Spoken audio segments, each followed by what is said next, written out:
Entonces, este acontecimiento tan especial, hermanos, que sucede ahí, y después ustedes recuerdan que Moisés sube a la presencia del Señor para recibir esto que conocemos como los Aseret Adibrot, ¿sí?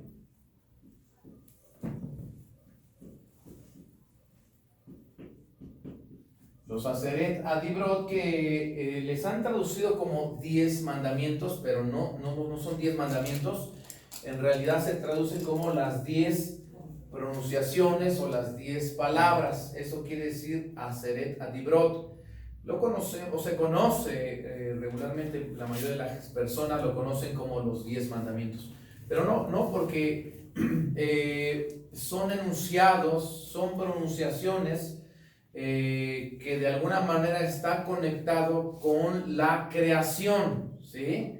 Aunque usted y yo vemos ahí la descripción de estas expresiones y a veces los traducimos como mandamientos, pero en realidad tiene que ver con 10 pronunciaciones. Alguna vez hemos mencionado que estas 10 pronunciaciones están conectadas también con las pronunciaciones que Dios dijo en Génesis capítulo 1, cuando la escritura dice y dijo Dios, ¿se acuerdan? Esa expresión de y dijo Dios, ahí igual hay 10 expresiones, están conectadas con estas Aseret Adibrot, que son 10 pronunciaciones, igualmente, que algunos lo conocen como los 10 mandamientos, pero en realidad no es una buena traducción 10 mandamientos, más bien es Aseret Adibrot, las 10 pronunciaciones. ¿Sí? Sí. Por eso es que estas 10 enunciados tienen un poder muy fuerte respecto de la creación. Por eso es que enfatizamos mucho en ello, nos los aprendemos, los sabemos, los conocemos, los estudiamos, pues sabemos de su importancia, hermanos. Y ya decíamos o recordamos lo que la Escritura nos enseña acerca de cuando Moisés subió a la presencia del Eterno y él baja con esto que en hebreo, bueno, y a lo mejor esta es ¿cómo se llama?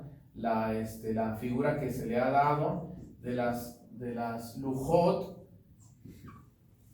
que es la palabra hebrea para decir las tablas, ¿no? ¿Se puede traducir así?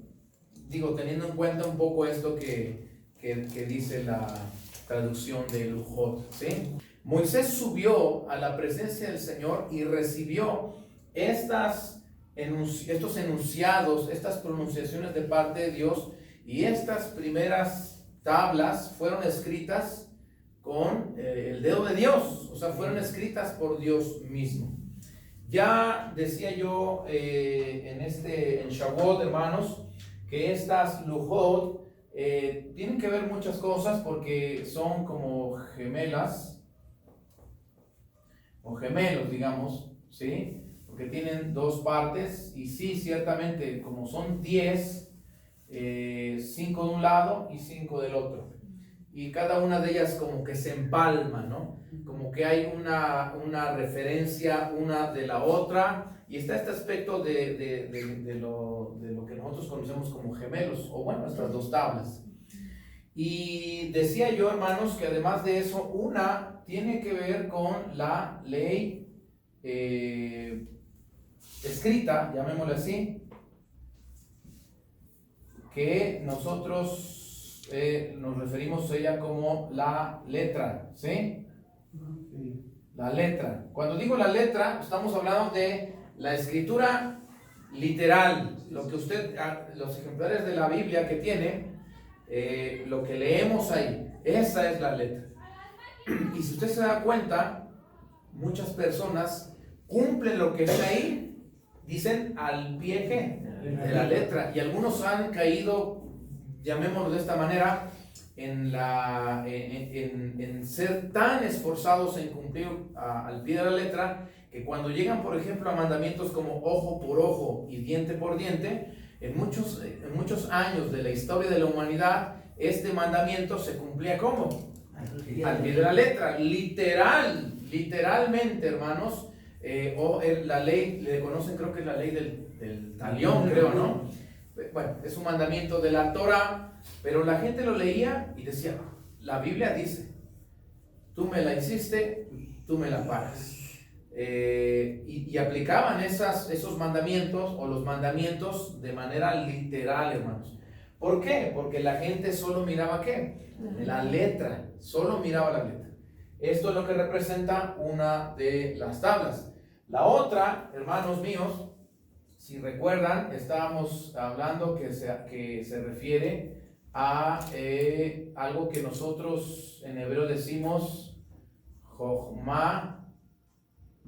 No sé si ese día de repente alguien lo entendió, pero era Jochma Nistar, así es el que se escribe, Jochma Nistar.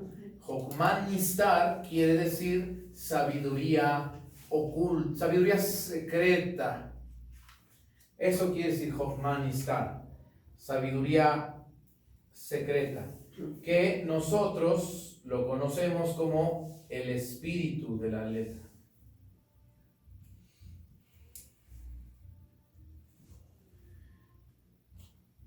¿Alguien recuerda el texto donde dice que la letra mata, pero el espíritu vivifica? ¿Sí se recuerdan de este versículo de las Escrituras? La letra mata, pero el espíritu ¿qué? ¿Y qué significa eso de que la letra mata y el espíritu vivifica? Sí, prácticamente lo que estamos diciendo ahorita, que si yo solo me quedo cumpliendo solamente lo que dice la Torah literalmente, sin esta parte del espíritu, entonces yo entraré en un problema muy grave. Tan grave es que si me quedo guardando solo esta parte, podría yo morir. Y en primer lugar no estamos hablando de una muerte física, sino de una muerte ¿cómo? Espiritual. La letra mata, pero el espíritu ¿qué? Vivifica. Y esas palabras pudieran sonar como que, bueno, entonces dejemos la letra y quedémonos solo ¿con qué? Con el espíritu. ¿A poco no suena así, hermanos? Como que dice, no, o sea, la letra es algo que hasta podría sonar que no es bueno, porque ella puede matarte. Y entonces, en una mala interpretación de estas palabras, dicen, bueno, entonces nos quedamos solamente ¿con qué? Con el espíritu, hermanos. Nos quedamos solamente ¿con qué? Con el espíritu. No sé si a ustedes les pasó este pensamiento, pero en realidad lo que está escrito ahí no significa eso.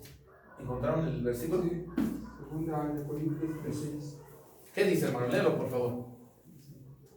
El cual asimismo nos hizo ministros competentes de un nuevo pacto, no de letra, sino de espíritu, porque la letra mata, mas el espíritu vivifica. Ok, este ministerio del que menciona Pablo pareciera, nuevamente, vuelvo a repetir, como que deja la letra, ¿no? Y quédate solo ¿con qué? Con el espíritu. Pero hay un problema ahí. El primer problema que encontramos, o que a lo mejor uno puede enfatizar en este aspecto, hermanos, es que si yo separo, ¿sí? Si yo separo la Torah, hermanos, no sé si me estoy explicando. Si yo separo la Torah, ahora, esto es simbólico, no quiere decir que 5 mandamientos cumplimos por acá y 5 cumplimos, no. Solo estamos hablando como un ejemplo, de manera figurativa, de estas dos, lujot. Pero lo que quiere decir es que tienen que estar como juntas. Pero si alguien los separa, entraría en un gran problema. ¿Sí? ¿Me explico? Ahora, ¿por qué? Porque si alguien los separa, entonces personas solamente se quedarían cumpliendo esta parte y personas se quedarían cumpliendo esta otra parte. ¿Sí? Porque algunos dirían, no, hay que quedarnos con el espíritu, mientras que otros dirían, no, hay que quedarnos ¿con qué? Con la letra. Esta separación se le conoce con una palabra.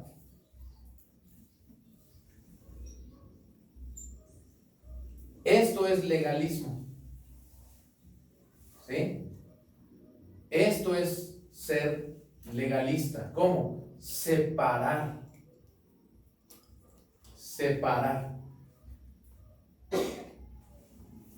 ¿Cuántos entienden esto que estoy diciendo.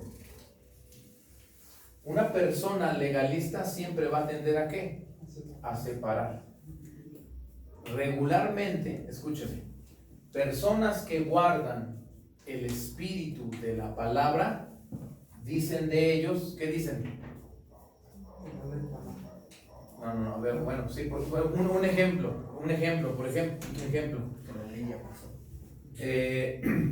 miren, yo creo que esto es algo que tenemos que verlo de manera general y global, hablando de la iglesia del Señor o del cuerpo del Mesías, ¿sí? Porque en el cuerpo del Mesías hay esto, aunque somos un cuerpo en el Mesías, pero hay a veces, hay momentos en los que estamos como separados, porque yo digo una cosa y otro dice otra cosa, yo digo una cosa y otro dice otra cosa, de la misma palabra, no sé si me estoy explicando. O sea, el hermano interpreta de una manera, yo lo interpreto de otra manera, y como no estamos de acuerdo, nos separamos. Y de ahí surgieron todas lo que hoy conocemos como las denominaciones, ¿cierto o no? ¿Por qué hay bautistas y por qué hay presbiterianos? ¿Por qué hay metodistas? ¿Por qué hay pentecosteses? Porque un día no pudieron ponerse de acuerdo. Ellos de un texto o de varios textos o de toda la Biblia no encontraron la unidad, escúcheme, del espíritu y la letra, y entonces alguien interpretó de una manera, otro de otra, y entonces empezaron a ¿qué? A separarse. ¿Cierto o no? Por ejemplo, hay gente que dice, no, la escritura dice que debemos diezmar. ¿Cierto o no? Y si dice cierto o no, hermanos. Sí. Pero hay otros que dicen, bueno, pero en todo el Nuevo Testamento no hay ningún mandamiento que diga que debemos diezmar. Y entonces ellos dicen, los que dicen que sí, diezman. Y los que dicen que no, ya no diezman. Y le enseñan a sus iglesias, a sus congregaciones, aquí no diezmamos. Y en otras iglesias que dicen, no, nosotros ¿qué? Sí diezmamos. Y entonces, como no se pudieron poner de acuerdo, se separan. Y entonces, tal denominación son conocidos porque sí diezman, y tal denominación son conocidos ¿por qué? Porque no diezman. ¿Alguien ha escuchado eso ahora, hermanos? Sí. Que de repente hay alguien que dice, no, si te dicen que diezmes, están mal. Porque no está al templo, porque Yeshua nunca dijo que diezmáramos. ¿Cómo? Porque no son levitas. Y miren, una serie de, ¿cómo diremos? Pues sí, de diferentes opiniones por causa de esta separación que se hace. Y cuando hay separación, entonces aquel que separe es un legalista. No sé si me estoy explicando, hermanos míos. Ahora, quedémonos un momento en ese mandamiento. ¿Usted qué dice? Ahora, yo le podría preguntar eso a usted, y como usted sí entrega los diezmos, como nosotros sí o entregamos los diezmos, nosotros diríamos, no, sí, la escritura nos invita y nos enseña que debemos diezmar. ¿Cierto o no, hermanos? Sí.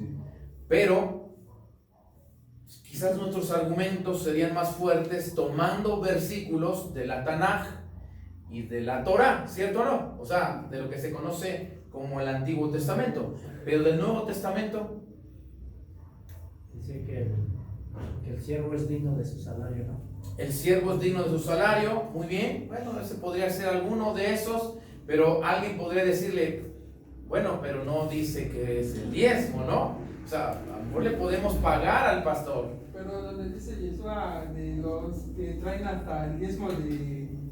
Ese es búscalo, hermano, porque ese es muy bueno. Ese es muy bueno. Dice que los fariseos diezmaban el comino, el eneldo, y si no me recuerdo mal, hermanos, son productos muy pequeños. O sea, no sé si... pero no son... O sea, no son. Pues es que es como si tú tuvieras una hortaliza en tu casa. Son tan difíciles de contar. Una hortaliza en tu casa y no tienes un campo, una hectárea lleno de esto. No, eso es poquito. Y aún así, de todas maneras, ellos eran tan estrictos, tan observantes, si usted quiere, tan esforzados, que contaban. Mateo 23:23. Mateo 23:23, que contaban y contaban y contaban. Ah, este es el diezmo.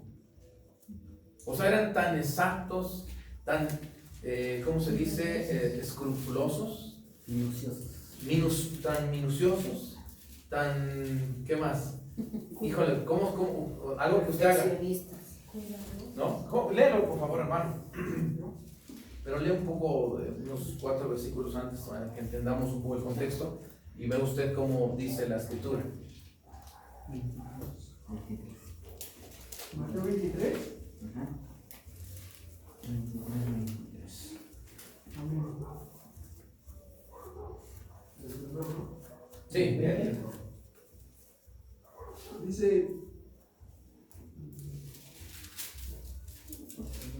dice pues, el que jura por el altar, jura por él y por todo lo que está sobre él.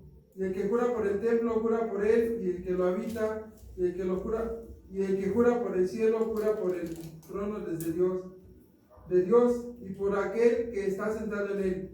Ay de vosotros, escribas y fariseos, hipócritas, ¿por qué diezmáis la menta y el eneldo y el comino y dejan lo más importante de la ley, la justicia, la misericordia y la fe? Esto era necesario hacer sin dejar de hacer aquello. ok, dice que la justicia, ¿qué más? Misericordia. Misericordia Y la fe. y la fe. ¿Cierto o no?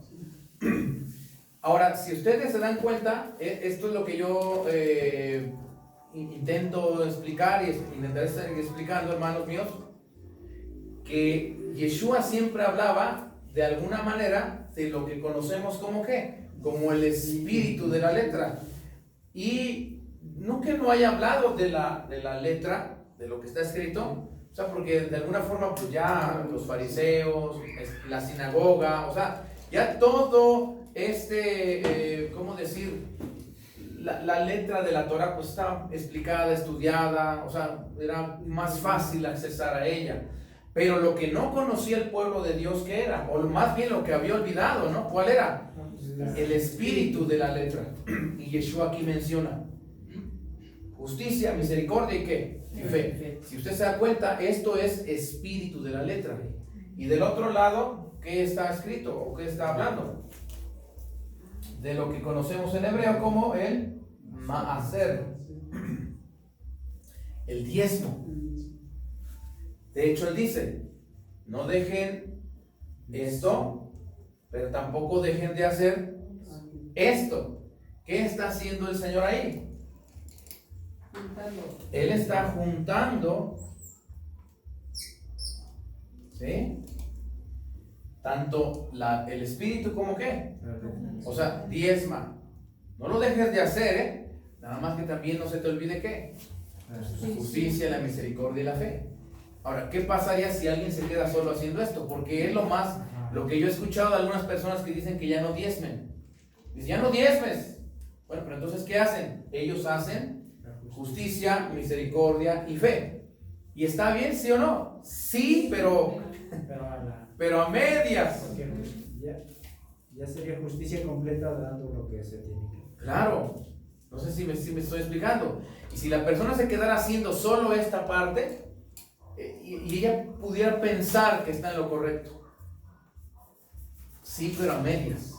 Porque no hay que olvidar la otra parte que dice que es la letra, y en este caso es literalmente entregar el 10% de mis ganancias, que es el diezmo. Y Yeshua les dice, miren, no dejen de hacer esto, ¿sí? Hagan esto sin dejar de hacer ¿qué? Lo otro. ¿Entendemos lo que traía Moisés, hermanos, en sus manos? Esto es lo que traía Moisés. Al final, las tablas no llegan al pueblo de Israel por causa del becerro de oro, el pecado del becerro de oro, y cuando las tablas vuelven a regresar por mano de Moshe, ellos solamente recibieron la letra. Pero sí venía el Espíritu, solo que estaba ¿cómo? Estaba oculto, estaba codificado. Ahora necesitaban, como dijo Yeshua, escudriñar las escrituras. Porque ahí está ¿qué? La vida eterna. Cuando la segunda vez que Moisés bajó con las tablas, traía la Torá, pero solo que ahora venía codificada. ¿Se acuerdan cuando hemos hablado de la cáscara? ¿Cierto o no? Sí, pues la cáscara también tiene su propósito, ¿a poco no? O sea, no puedo esperar que una naranja me la disfrute yo si antes no ha pasado por el proceso de tener ¿qué? Su cáscara. Tiene que tener su cáscara. Pero para poder disfrutarlo de adentro tengo que pelarla. Es lo que decía Yeshua, escudriña las escrituras. No sé si me siguen hasta aquí, hermanos míos. ¿Vamos bien hasta acá?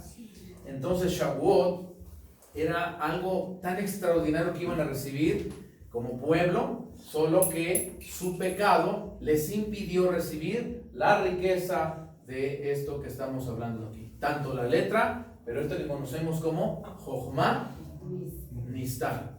Que hermanos míos, si pueden a lo mejor recordar, hoy en día a esto le conocemos como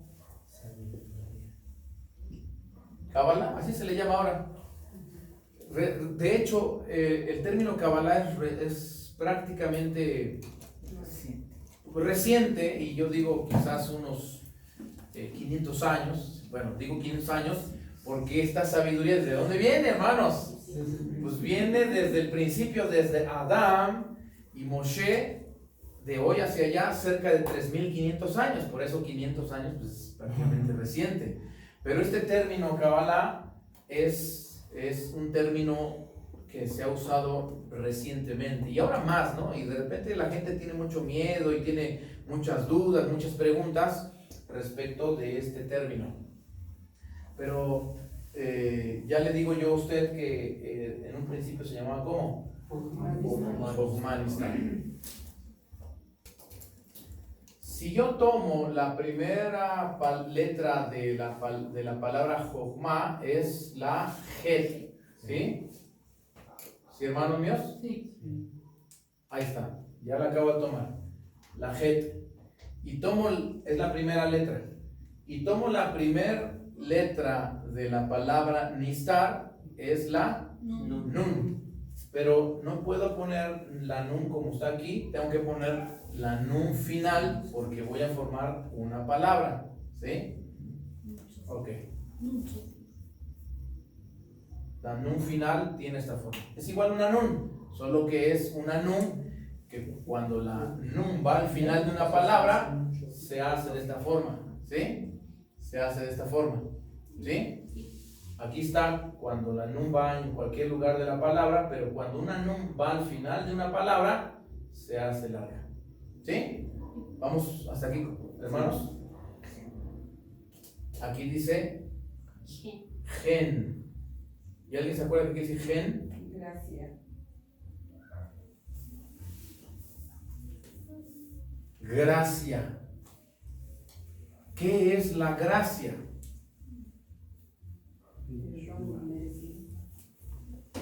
¿Cómo traducimos qué significa la palabra gracia? A ver. Un regalo. Cuando dice la escritura, decimos, ¿no? Que fuimos salvos por gracia. ¿Qué significa que fuimos salvos por gracia? Algo que no merecíamos. Algo que no merecíamos. ¿Sí? Algunos traducen gracia como un don, como un regalo, como algo que te dan sin merecértelo. ¿A poco no? ¿Se acuerda de eso? Y cuando la gente dice, somos salvos por gracia, están hablando y refiriéndose a eso, que la salvación que hoy tenemos no nos ha costado nada y que fuimos salvos solo por voluntad divina, porque a Dios le plació que así fuera. O sea, la gracia de Dios se manifestó en mi vida. Pero, ¿qué pasa cuando vemos que Gen viene de dónde? Ahora, por favor, quiero que vayan al libro de los Hechos, capítulo 2.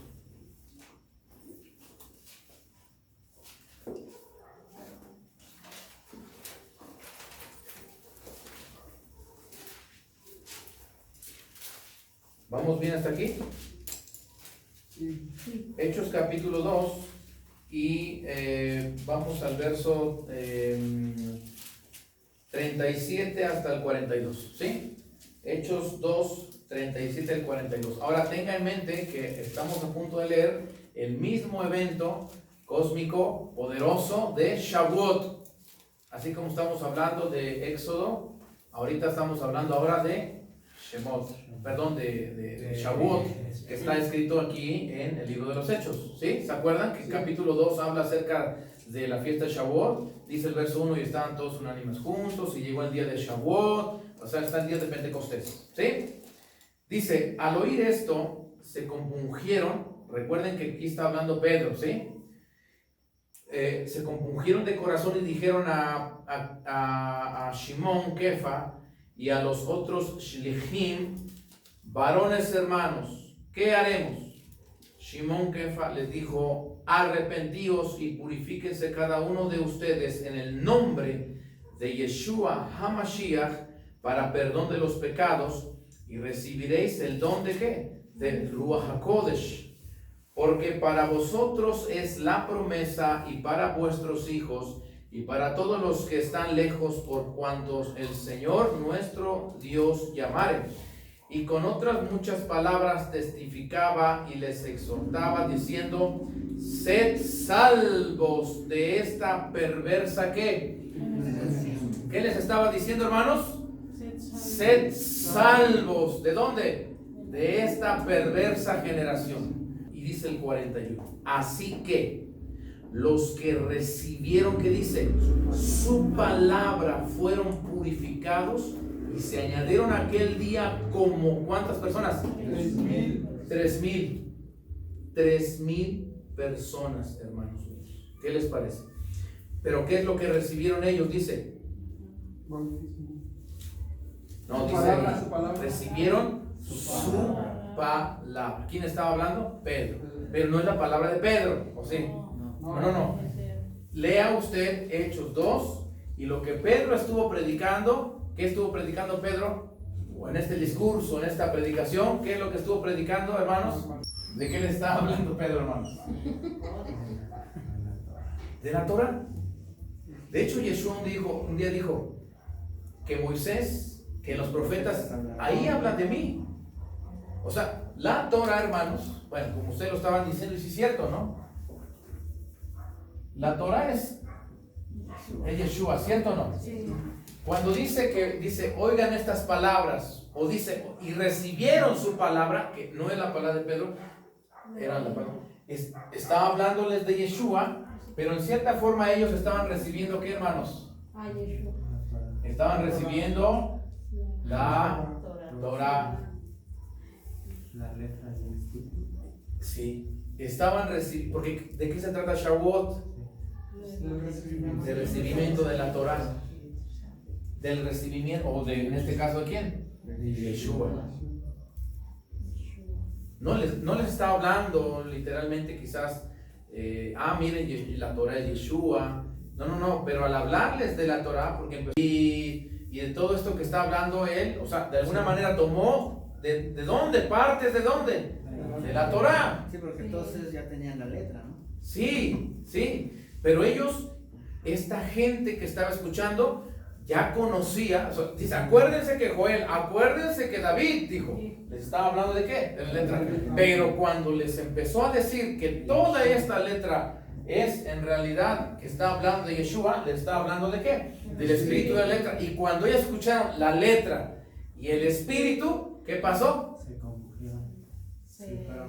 confundieron. ¿Se arrepintieron? Se arrepintieron, hermanos. Dice el verso 41, así que los que recibieron su palabra, es decir, la Torah, o sea, esto, las Lujot, que dice, fueron purificados y se añadieron aquel día como ¿cuántos?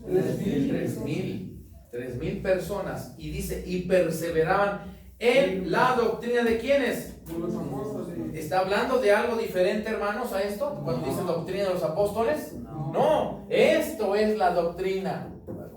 oímos doctrina y a veces suena muy ajeno a las raíces hebreas.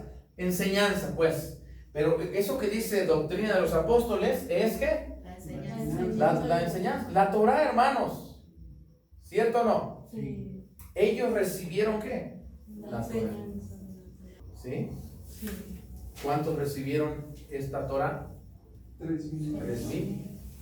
¿Alguien sabe cuántos murieron por el pecado del becerro de oro? Como 23. 32:28. Y los hijos de Leví lo hicieron conforme al dicho de Moshe y cayeron del pueblo en aquel día como 3,000. 3,000 hombres. ¿Qué les parece? Aquí murieron, pero años después, ¿ahora qué? Vivieron, exactamente es la palabra. Ellos no recibieron la Torah y por eso ¿qué? La rechazaron. Ellos la rechazaron con sus acciones y con sus obras. ¿Cuál? Becerro de oro. Pero los otros 3,000 del tiempo de los apóstoles no murieron, sino que vivieron porque sí recibieron ¿qué? La Torah. El ángel de la muerte no tuvo poder sobre ellos ya más. ¿Qué les parece? Porque recibir la Torah te libra de la muerte. Y ya hemos dicho, hermanos, que no estamos hablando de la muerte física, porque la muerte física es solo una ilusión. Estamos hablando de la muerte espiritual. El ángel de la muerte ya no tiene poder sobre aquel que recibe la Torah. Es decir, que recibe a Yeshua HaMashiach. Es decir, aquel que estudia la letra, pero no se separa tampoco del espíritu. Esa persona va a tener vida. Esa persona halló ¿qué? Gracia. Le dieron un regalo que no se merecía. ¿Qué les parece? Esto es lo maravilloso de Shavuot, hermanos. Y nunca debemos estar separando. Al contrario, Yeshua, ¿han escuchado ustedes que dicen que Yeshua era fariseo? Dicen que Yeshua era fariseo porque tenía algunas ideas y algunas prácticas de fariseísmo. Algunos dicen, no, era de los esenios. Y dicen, ya ni saben de qué era, ¿no? Si fariseo o esenio, ¿qué era? Hermanos míos, no era nada ni era fariseo, ni era esenio, ni era saduceo, ni nada de nada. Pero ¿por qué vemos que que su ministerio, que sus prácticas, que sus formas se parecían a veces a los fariseos, a veces se parecían a los saduceos, a veces se parecían a los esenios? ¿Por qué? ¿Por qué? Porque es lo mismo que dijo hace rato de la división de las congregaciones. Ajá. Al contrario, cuando Yeshua, ¿se acuerdan que él decía? Oísteis que os fue dicho, ¿no? Pero yo os digo. ¿Se acuerdan? Sí. Esto de les fue dicho. Sí, les fue dicho esto. Dice, pero yo os digo. ¿Qué significa eso de pero yo os digo? Ok, no les echen esto, les voy a explicar qué significa. O sea, él lo que hizo ¿qué es? Volver a reunir la letra con el espíritu. Ahora, ¿por qué a veces se parecía a los fariseos? Y por eso algunos dicen que era fariseo. Lo que pasa es que los fariseos tenían buenas prácticas. No digo que todo era bueno, pero tenían muy buenas prácticas. ¿Me explico? Y no es que Yeshua dijo, voy a hacer mi ministerio y voy a tomar lo mejor de otros ministerios. No. Lo que sucedió es que él vio a los fariseos y dijo, si esto es Torah. O sea, esto que están haciendo ellos es lo correcto. Coincide con la Torah verdadera. Entonces él lo hacía y resulta ser que se parecía a lo que hacían ¿quiénes? Los fariseos. Porque también los fariseos de repente tenían esos chispazos de luminosidad y hacían cosas correctas. ¿Me explico? Pero no es que Yeshua se quisiera parecer a ellos, no. Ellos se estaban pareciendo al ya lo de que de por sí era la Torah verdadera, que es Yeshua HaMashiach. ¿Sí me estoy explicando? Y de repente se parecía a alguna enseñanza saducea. No es que él quisiera estarse pareciendo a ellos, no, ellos tenían algo de la Torah verdadera. Y así de los esenios igual. Los esenios tenían algo de la Torah verdadera. Y por eso es que Yeshua no era de ninguno de ellos. Yeshua era la Torah verdadera. En Mateo dice, yo no he venido a abrogar la ley ni los profetas, he venido a, ¿qué dice? A cumplir. En otras palabras, y más correctamente dicho, yo les vine a mostrar la verdadera Torah. O sea, lo que están haciendo, tú de repente esto que haces está bien, pero esto que haces no, esto que haces está bien, no. A todos ustedes les voy a enseñar cómo es la verdadera Torah. ¿Cuál es y cómo se hace? Les voy a mostrar. A eso vino nuestro Santo Maestro. Por eso la gente decía, qué increíble enseñanza trae él. O sea, porque los fariseos nos enseñan, pero este enseña como quien tiene que autoridad. Claro, porque te digo esto, pero después te digo esto, y eso causaba un impacto en la gente, que en Hechos capítulo 2 se convirtió en 3,000 gentes. No sé si me estoy explicando, hermanos míos. Ahora que hemos estudiado un poco más de la profundidad de la Torah, por eso es que uno se siente, wow, qué increíble es eso que está diciendo el hermano. Claro, porque yo lo leí, pero ahora que te explico por qué razón es, o qué hay detrás de esto que está, qué hay detrás, que es el Jochman Istar, que es el espíritu, uno hasta se asombra y dice, wow, qué bonita para la enseñanza. Eso alimenta tu espíritu, alimenta tu alma. Y claro, tienes que después llevarlo a la práctica, pero es algo que da vida, hermanos. Tener la letra y el espíritu. No sé si me estoy explicando con lo que digo. Es algo increíble. Por eso, hermanos míos, sí, qué bueno que has comprendido el espíritu. Mucha gente se va por ese lado, se esfuerza por este lado, pero cuando deja esto, está recibiendo solo la mitad del regalo, digamos, ¿no? No sé si me siguen hasta aquí, hermanos. Alguien podría decir, no, ya no hay necesidad de que hagas esto, o tal o cual cosa, ¿no? Y alguien podría decirte eso, pero ¿para qué te reúnes en sábado? ¿O por qué haces las fiestas? Ya no hay necesidad. A veces la gente dice, tú me dices que ya no coma puerco, ¿no? Pero hay gente, y dicen ellos, que hablan como puercos, ¿no? ¿A poco no? Yo prefiero que mejor no hablar como puerco, ¿cierto o no? Aunque siga yo comiendo puerco. Y entonces cuando dicen ellos, yo no quiero hablar así como puerco, es quedarse solamente con ¿qué? Con el espíritu. No hables como puerco, pero no comas puerco tampoco. O sea, haz esto sin dejar de hacer esto otro. Y hay otros que solo se quedarían con esto. ¿Me explico? Porque hay gente que se jacta de decir, no, yo no como puerco. Pero entre las amistades siguen hablando con groserías. Siguen, bueno, ya sabrán que tanta cosa sale de la boca de la persona. Pero no comen ¿qué? Pero no comemos puerco. ¿A poco no? Sí van comprendiendo cuando se separa la ley, cuando se separa la Torah, hermanos, y caemos en esto que se llama ¿qué? Legalismo. La palabra legalismo a veces le da una aplicación errónea, y al que ven que se esfuerza mucho por cumplir la ley al pie de la letra, dicen, ese es un legalista. ¿A poco no? Así dicen. No es cierto, la palabra legalista es cuando tú no haces las dos cosas, o esto y esto. ¿Sí o no? Sí. ¿¿Comprendemos esto, mis hermanos? Sí. ¿Comprendemos esto que tiene que ver con la entrega de la Torah, digamos, hablando de esta fiesta Shavuot? Esto es la Torah, hermanos. Ahora, dice Ezequiel 36 que el Espíritu de Dios fue puesto dentro de nosotros para que guardes los mandamientos, ¿se acuerdan? O sea, porque al final es que hagas esto. Para eso vino la Ruach HaKodesh. El Espíritu Santo, cuando viene a la vida de una persona, a lo mejor puede haber una expresión de esa llenura, de esa visitación del Espíritu Santo. Pero no te quedes con lo externo, con la manifestación externa, porque en primer lugar el Espíritu Santo vino sobre los apóstoles, sobre los discípulos. Dice que para recibir ¿qué? Poder. Dice, recibiréis poder. Pero el poder en primer lugar, ¿para qué es? Para hacer las para hacer todo esto.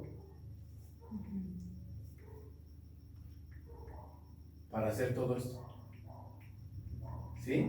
Mis hermanos. Sí. O sea, para eso vino el Espíritu Santo. Porque si alguien viene, pone las manos sobre ti y haces tienes esta experiencia y bueno, ya pasó y luego mañana.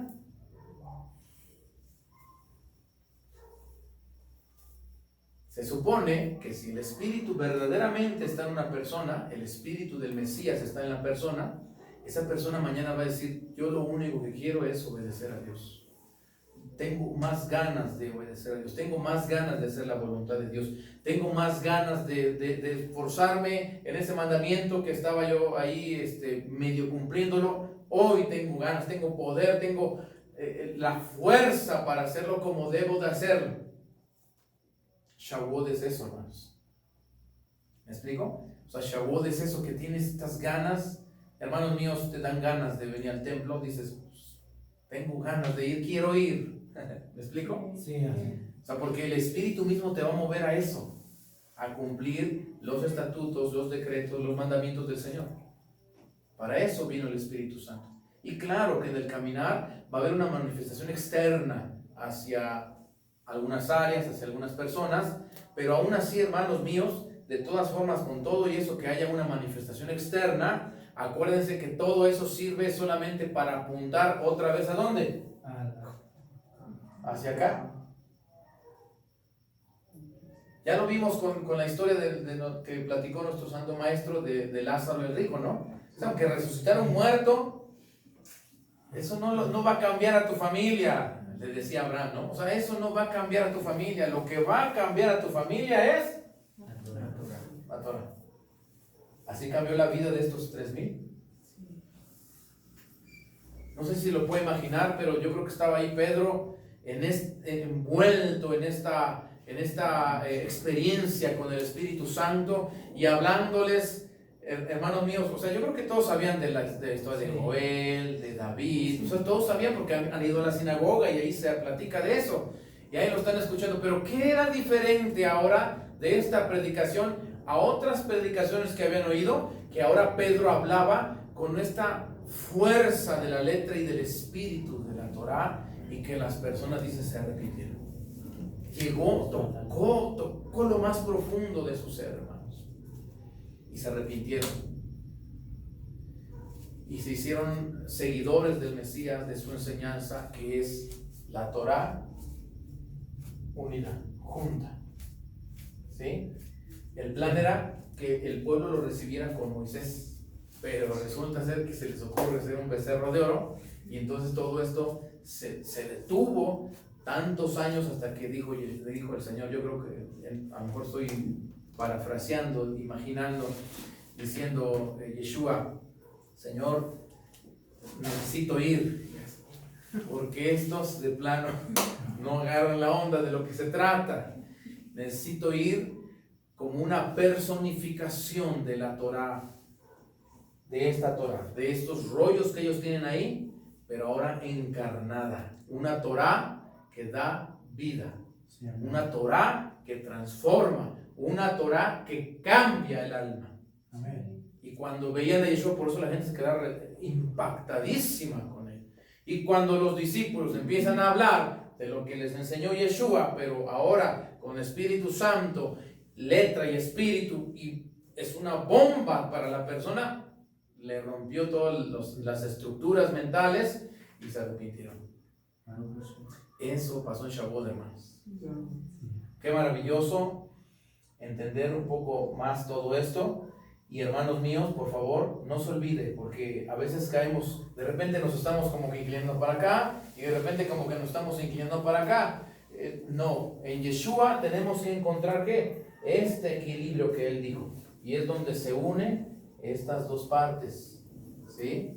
¿Sí, hermanos? Sí. La Torah escrita, pero también la Torah oculta, la humanidad, que al final es una gracia, es algo que Dios nos da a todos nosotros. ¿Sí? Póngase de pie, por favor, hermanos míos, para que oremos a nuestro Padre y que el Señor nos bendiga todavía más a través de su Torah, ¿verdad, hermanos? Sí, amén. Bien.